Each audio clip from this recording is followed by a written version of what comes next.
आज एक काम करें, अपने घर से एक शीशे का ग्लास उठाएं और अब उस ग्लास को तोड़ दें और अब उस टूटे हुए ग्लास से सॉरी बोलें। तो क्या ये ग्लास जुड़ गया है? बस एक मान ही तो होता है जो आपको हर किसी पर नहीं होता, बस किसी बहुत ख़ास पर होता है। और फिर जब वो इंसान आपका मान तोड़ दे तो आप ऐसे ही अंदर से टूट जाते हैं और फिर वो आपको मैसेज कर दे कि आई एम सो सॉरी, तो क्या सब कुछ पहले जैसा हो जाएगा?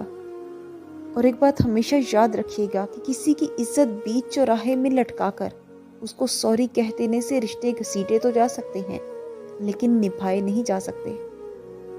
बिल्कुल कांच के उस गिलास की तरह जिसके टुकड़ों को अगर दोबारा जोड़ा जाए तो उनमें दरारें ज़रूर रह जाती हैं।